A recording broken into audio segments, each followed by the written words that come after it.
If you live in poverty, especially in extreme poverty, which about a third of this neighborhood lives under the dictionary definition of extreme poverty. If you're living in those circumstances, nobody's listening to you because you don't have any clout. Nobody sees you. People who have lived around Toledo very long, most of them know you want to avoid this neighborhood because you're going to see a lot of ugliness, a lot of things that are uncomfortable. People here are not seen, they're not heard far too often. It's far too often. This project, in part, is so exciting because it's helping somebody who's otherwise not heard to decide what they want for their neighborhood.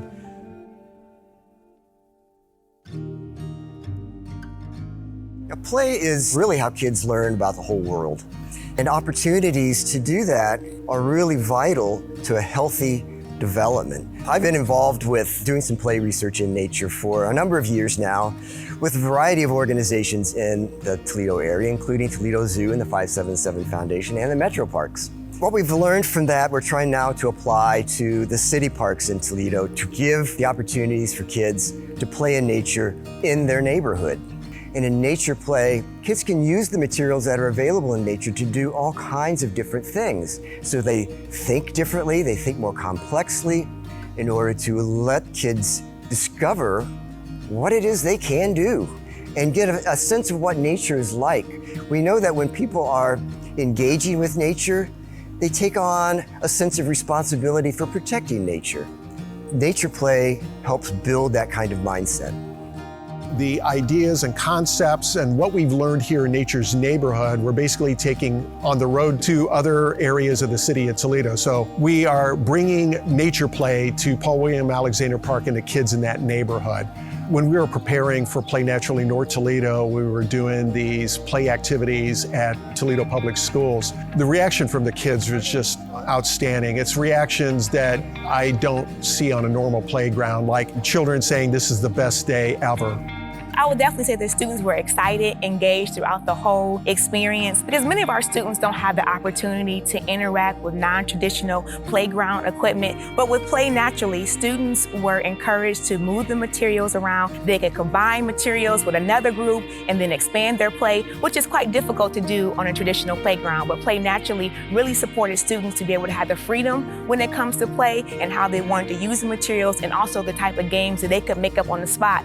Our students can still enjoy the benefits of technology that they have access in their homes, but they can also develop a greater level of appreciation for nature by having a Play Naturally playground right there in their neighborhood. By allowing students to have these experiences when they are in elementary age, then they'll be able to carry those experiences over into adulthood, and you'll find many individuals of all backgrounds enjoying their spaces all around them in their communities because they're exposed to them when they're children.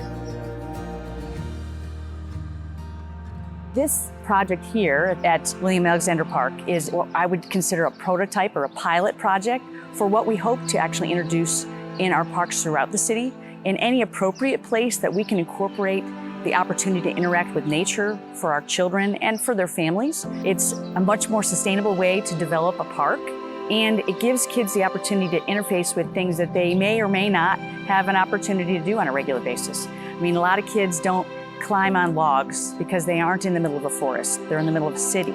So we want to give them the opportunity to climb on logs the way you would if you were out in nature. That's a part that really excites me. We did an art contest among the 3 closest elementary schools here in TPS, and we had over 80 student entries, which was really exciting after they experienced NaturePlay at their own school. We had a juried art contest. There were 5 winners chosen from each school. Those 5 winners are matted and framed and posted here on our billboard. And then we paid an artist to do a rendering of what this park could look like a year from now that incorporates all the students' ideas. And so some of those students have been here tonight, and we get to not only show them their art on display, but how their ideas were plugged into the artist rendering on the other side of the board.